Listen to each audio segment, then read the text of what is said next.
تو martial law آئے گا, military کو آئے گا, تیسری قوت اسٹیبلشمنٹ یعنی پاک فوج کے پاس کوئی اور رستہ نہیں بچے گا سوائے اس کے کہ یہ جمہوریت کا کھیل فی الحال ریپ اپ کرے.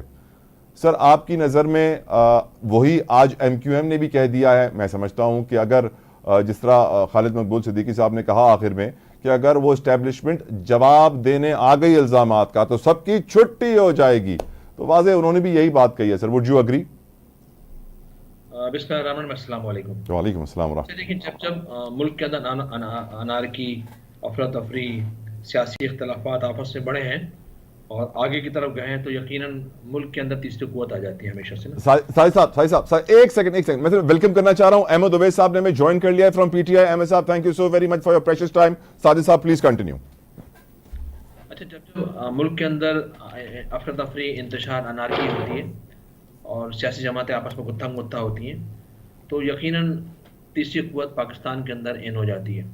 اور جو کہ پاکستان کی 30 سالہ تاریخ میں، جو کہ 30 سال ڈکٹیٹرشپ رہی ہے پاکستان کے اندر، اور تقریباً 30 سے 35 سال ہی 35-36 سال جمہوری حکومت رہی ہے.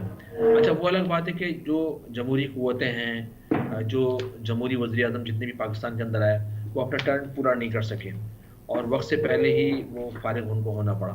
اچھا، جو ان کی فراغت کی وجہ بھی یہی بنی کہ آپس میں سیاسی جماعتوں کا کوارڈینیشن نہ ہونا، اپنے ذاتی مفادات، پرائرٹی یہ دینا کہ وزیر اعظم میں بنوں تم بنو.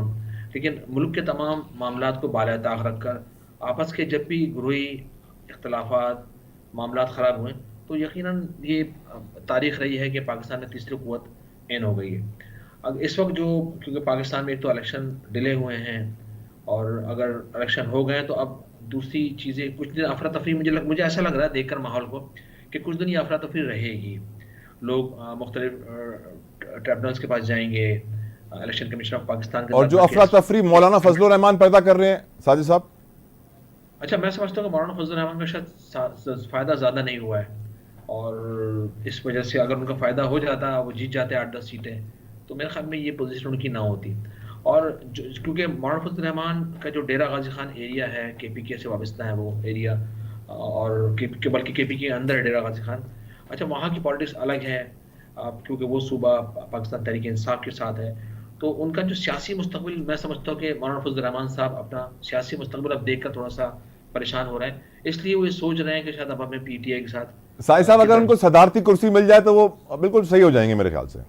میرے خیال میں یہ بھی دیکھیں، اس وقت جو میں دیکھ رہا ہوں نا کہ ایک طرف پاکستان پیپلز پارٹی، نون لیگ سب آپس میں مل بھی رہے ہیں اور دوسری طرف ایک سیاسی اسٹیٹمنٹ بھی آپس میں دے رہے ہیں اور ایک دوسرے کے لیے ہمدردیاں بھی جتا رہے ہیں. ابھی الیکشن مہم کے دوران ہم نے دیکھا کہ پاکستان پیپلز پارٹی کے سربراہ بلاول بھٹو زرداری یہ کہتے ہوئے چلے آئے ہیں کہ بھائی پاکستان تحریک انصاف کو بھی اسپیس ملنا چاہیے.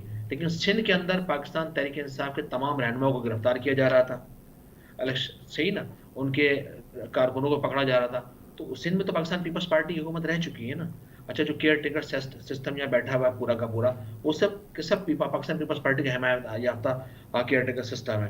تو پاکستان پیپلز پارٹی کو چاہیے تھا کہ اس وقت روڈوں پر نکلتے اور کہتے کہ بھائی ٹھیک ہے، آپ یہ گرفتاریاں روکیں، ہم پاکستان تحریک انصاف کے ساتھ ہیں. لیکن یہ سب زبانی کلامی باتیں تھیں اور زبانی کلامی باتوں کا بنیادی مقصد یہ تھا کہ جنوبی پنجاب کے اندر تھوڑی سی فیور مل جائے. بلاول بھٹو صاحب کو لاہور سے الیکشن کنٹیسٹ کر رہے تھے، ان کا وہاں فائدہ ہو جائے. جب ایک بات فیور میں کریں گے یقیناً رائٹ نون ساجد لیگ صاحب. کے فیور کے لوگ الگ ہوں گے اور پاکستان تحریک انصاف اور اپنا پیپلز پارٹی کے جو لوگ ہیں وہ آپس سے مل کے بلاول صاحب کو منتخب کر دیں گے. تھوڑی پالیٹکس تھی اور کچھ بھی اس کے علاوہ سنسیئرٹی کہیں بھی نہیں تھی، صرف